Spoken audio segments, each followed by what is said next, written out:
Iran के साथ जंग चल रही है और जंग के बीचों बीच अमेरिकी रक्षा मंत्री पीट हेग्सेथ ने अपने army chief of staff general Randy George को पद से हटा दिया है।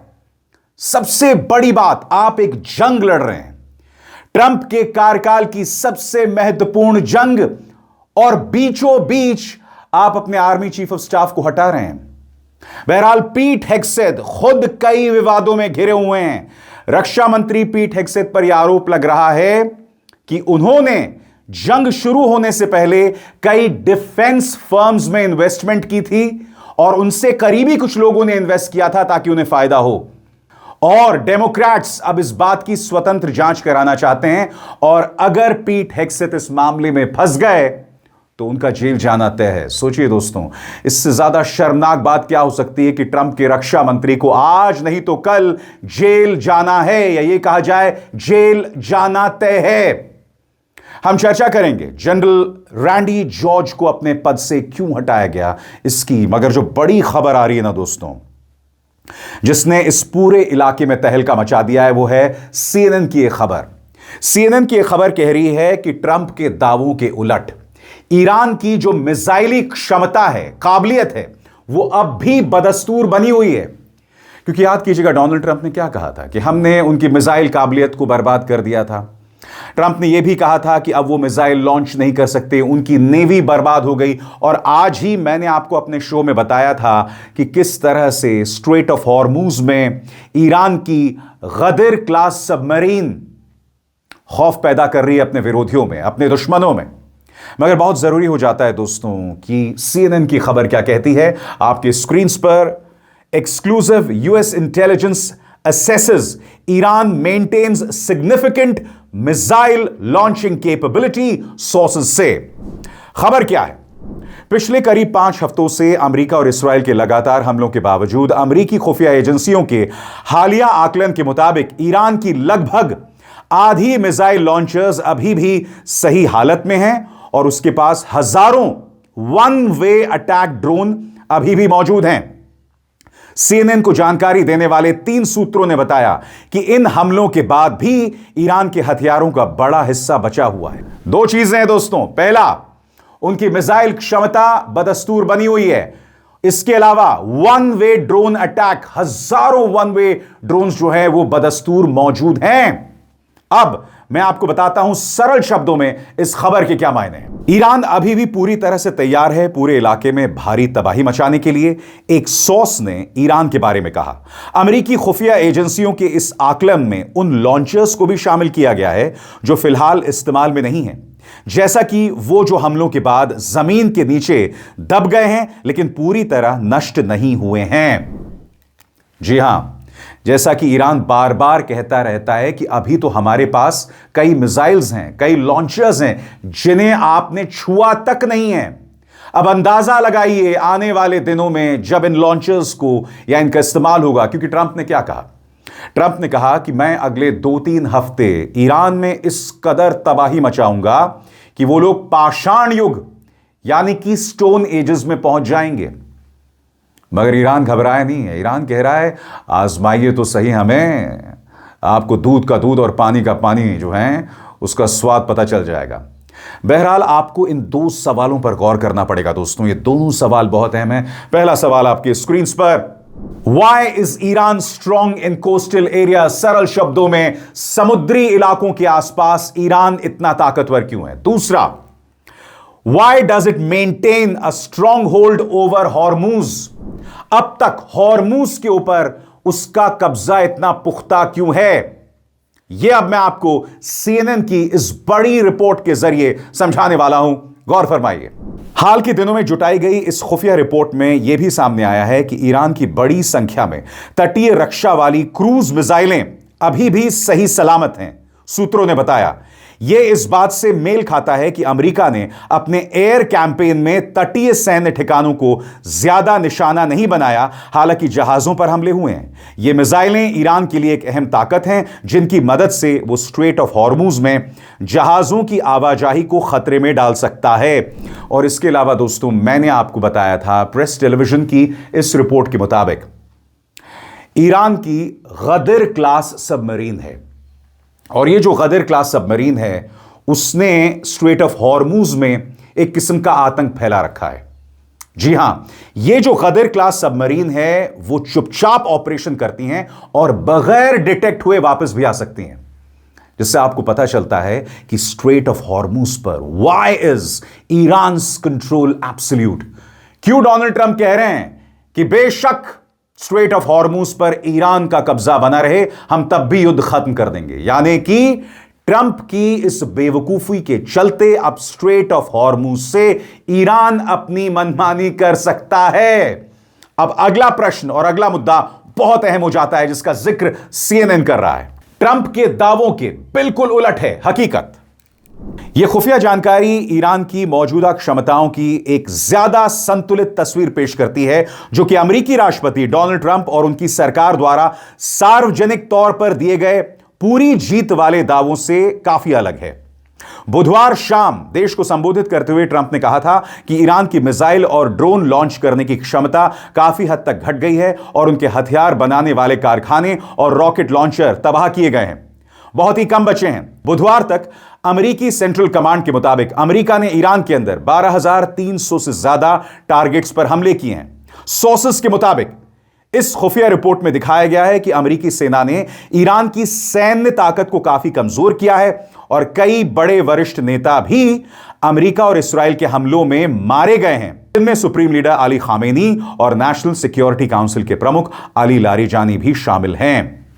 सबसे बड़ी बात, रक्षा मंत्री पीट हेग्सेथ जो विवादों में घिरे हुए हैं, और इंतजार कीजिए, मैं आपको बताऊंगा दोस्तों कि किस तरह से अगर उनके खिलाफ जांच हुई और यह जांच अंजाम तक पहुंची तो इस शख्स का जेल जाना तय है। और जैसे कि कार्यक्रम की शुरुआत में मैंने आपको बताया, रैंडी जॉर्ज जो कि चीफ ऑफ स्टाफ हैं टू आर्मी चीफ, उन्हें अपने पद से हटा दिया गया है। क्यों? कुछ देर बाद। मगर Pete Hegseth is lying and what do facts say on your screens. खुफिया रिपोर्ट्स के मुताबिक सिर्फ मिसाइल लॉन्चर ही नहीं बल्कि ईरान के पास बड़ी संख्या में मिसाइलें भी मौजूद हैं। सार्वजनिक बयान में पेंटागन ने इस बात पर जोर दिया है कि ईरान द्वारा दागी जा रही कुल मिसाइलों की संख्या कम हुई है, न कि यह कि कितनी मिसाइलें नष्ट कर दी गई हैं। डिफेंस सेक्रेटरी पीट हेग्सेथ ने 19 मार्च की प्रेस ब्रीफिंग में कहा था, हमारी फोर्सेस पर बैलिस्टिक मिसाइल हमले संघर्ष शुरू होने के बाद से 90% कम हो गए हैं और यही हाल वन वे अटैक UAV यानी कामिकाजी ड्रोन का भी है, करीब 90% की गिरावट। पीट हेग्सेथ कह रहे हैं कि 90% की गिरावट है, मगर हकीकत उससे कोसों दूर है। मगर पीट हेग्सेथ एक और बड़े विवाद में फंसे हुए हैं। मैं आपका ध्यान खींचना चाहता हूं ABC न्यूज की इस खबर की तरफ, और याद कीजिएगा दोस्तों, यह खबर मैंने आपके सामने कुछ दिनों पहले पेश की थी कि पीट हेग्सेथ से करीबी एक व्यक्ति ने जंग शुरू होने से पहले कई डिफेंस फर्म्स के शेयर्स खरीदे। यानी कि यह व्यक्ति जानबूझकर अमेरिका को जंग की तरफ ढकेल रहा था। और याद कीजिएगा ट्रंप ने क्या कहा था कि मैंने यह जंग पीट हेग्सेथ के कहने पर शुरू की। अब मैं आपका ध्यान खींचना चाहता हूं ABC न्यूज की इस खबर की तरफ। डेमोक्रेट नेता पीट हेग्सेथ के फाइनेंस और निवेश से जुड़ी और ज्यादा जानकारी मांग रहे हैं। एक रिपोर्ट के बाद उस रिपोर्ट में कहा गया है कि ईरान युद्ध शुरू होने से पहले उन्होंने डिफेंस स्टॉक्स में निवेश करने की कोशिश की हो सकती है। हालांकि पेंटागन ने इस रिपोर्ट को गलत बताते हुए इसे वापस लेने की मांग की है। आपकी स्क्रीन पर यह है एलिजाबेथ वॉरेन, डेमोक्रेट नेता हैं। जैसे कि आप जानते हैं अमेरिका में दो पार्टीज हैं, रिपब्लिकन जो कि सत्ता में है यानी डोनाल्ड ट्रंप की पार्टी, और दूसरी डेमोक्रेट्स, जी हां, जिसके राष्ट्रपति हुआ करते थे जो बाइडेन। जी हां, अब मैं आपको बताना चाहता हूं कि एलिजाबेथ वॉरेन क्या मांग कर रही हैं आपकी स्क्रीन पर। पीट हेग्सेथ ने अमेरिकी सैनिकों को ईरान में लड़ने और जान देने के लिए भेजा। क्या वो बंद दरवाजों के पीछे इस युद्ध से पैसा कमाने की कोशिश कर रहे थे? अगर ऐसा हुआ है तो यह बहुत बड़ा धोखा है। मैं तुरंत पूरी जांच की मांग कर रही हूं। स्वतंत्र और आजाद पत्रकारिता का समर्थन कीजिए, सच में मेरा साथी बनिए। बहुत आसान है दोस्तों, इस ज्वाइन बटन को दबाइए और आपके सामने आएंगे ये 3 विकल्प, इनमें से एक चुनिए और सच के इस सफर में मेरा साथी बनिए। और बात यहां नहीं रुकती दोस्तों, जैसे मैंने बताया, पीट हेग्सेथ ने अपने आर्मी चीफ के chief of staff general Randy George को अपने पद से हटा दिया है। और उन्हें पद से हटाए जाने को लेकर क्या खबरें हैं आपके स्क्रीन पर। बड़ी खबर, रक्षा मंत्री पीट हेग्सेथ ने आर्मी चीफ के चीफ ऑफ स्टाफ को पद छोड़ने को कहा है। जनरल रैंडी जॉर्ज पहले बाइडेन प्रशासन के दौरान लॉयड ऑस्टिन के साथ सीनियर मिलिट्री असिस्टेंट के रूप में काम कर चुके हैं। एक सूत्र के मुताबिक पीट हेग्सेथ ऐसे व्यक्ति को इस पद पर लाना चाहते हैं जो डोनाल्ड ट्रंप और हेग्सेथ की आर्मी के लिए बनाई गई सोच और योजना को सही तरीके से लागू कर सकें। आर्मी के vice chief of staff Christopher Laneve, जो पहले हेग्सेथ के मिलिट्री एड भी रह चुके हैं, उन्हें इस पद के लिए संभावित रिप्लेसमेंट के तौर पर देखा जा रहा है। आपके स्क्रीन पर यह है क्रिस्टोफर लानेव और बताया जा रहा है कि रैंडी जॉर्ज की जगह इन्हें लाया जाएगा। तो एक तरफ से करारा झटका है ये। पीट हेग्सेथ हर गुजरते लम्हे के साथ एक्सपोज हो रहे हैं। दूसरी बात, रैंडी जॉर्ज को उन्हें हटाना पड़ा। कहने को अमेरिका एक डेमोक्रेसी है, मगर आप देख सकते हैं कई अन्य देशों की तरह आर्मी को वो पूरी तरह से कंट्रोल करना चाहते हैं। आर्मी को अपने सामने नतमस्तक करना चाहते हैं। आर्मी को जैसा एक मदारी बंदर को नचाना चाहता है वैसा करना चाहते हैं पीट हेग्सेथ, और इसीलिए रैंडी जॉर्ज को उनके पद से हटाया गया है। बहरहाल CNN की इस रिपोर्ट से बवाल मच गया है। हालांकि CNN की रिपोर्ट को ट्रंप प्रशासन ने पूरी तरह से झूठा और देश के खिलाफ साजिश बताया है। इस बारे में क्या जानकारी मिल रही है आपकी स्क्रीन पर। CNN की रिपोर्ट झूठी है। व्हाइट हाउस की प्रवक्ता एना केली ने कहा, यह है सच्चाई। ईरान के बैलिस्टिक मिसाइल और ड्रोन हमले 90% कम हो गए हैं। उसकी नौसेना लगभग खत्म हो गई है। उसकी 2/3 प्रोडक्शन फैसिलिटीज या तो डैमेज हो चुकी हैं या तबाह हो गई हैं। और अमेरिका व इस्राइल को ईरान के ऊपर पूरी तरह एयर डोमिनेंस हासिल है। यह आतंकवादी शासन सैन्य तौर पर तेजी से कमजोर हो रहा है और उसकी हालत हर दिन और खराब होती जा रही है। उनकी एकमात्र उम्मीद है कि वो राष्ट्रपति डोनाल्ड ट्रंप की सरकार के साथ डील करें और अपने परमाणु कार्यक्रम को हमेशा के लिए छोड़ दें, नहीं तो उन्हें पहले से भी ज्यादा जोरदार तरीके से निशाना बनाया जाएगा। प्रशासन के एक अधिकारी ने यह भी कहा कि ईरान की बैलिस्टिक मिसाइलें तेजी से नष्ट की जा रही हैं।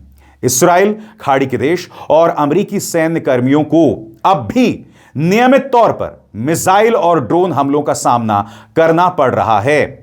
पेंटागन के प्रवक्ता शॉन पार्नेल ने CNN की रिपोर्टिंग को गलत बताते हुए कहा कि यह पूरी तरह से गलत और अविश्वसनीय है। मगर जो बातें CNN कर रहा है वो तथ्यों से दूर नहीं है। जमीन पर यही दिखाई दे रहा है। सबसे बड़ी बात, ईरान के मिसाइल हमलों में कोई कमी नहीं आई है, उल्टा वो इसे बढ़ा रहा है। वक्त की नजाकत को देखकर वो इसे बढ़ा रहा है और साथ में उसे मिल रहा है एक्सिस ऑफ रेजिस्टेंस का साथ, यानी कि हिजबुल्ला और हौथीज, जो कि इसमें ताबड़तोड़ हमले कर रहे हैं। हिजबुल्ला जिसने सदर्न लेबनान में इस्राएली सेना की नाक में दम कर रखा है और अमेरिका को इसका नुकसान हो रहा है, इसका प्रूफ इस्राएल को इसका नुकसान हो रहा है, इसका सबूत इस बात से मिल रहा है कि अमेरिका और इस्राएल ईरान के अंदर जो नागरिक ठिकाने हैं, सिविलियन साइट्स हैं, अस्पताल, हेल्थ मिनिस्ट्री, ब्रिजेस, उन्हें टारगेट कर रहे हैं, जिसका जिक्र मैं लगातार अपने कार्यक्रमों में कर रहा हूं। अविसार शर्मा को दीजिए इजाजत। नमस्कार।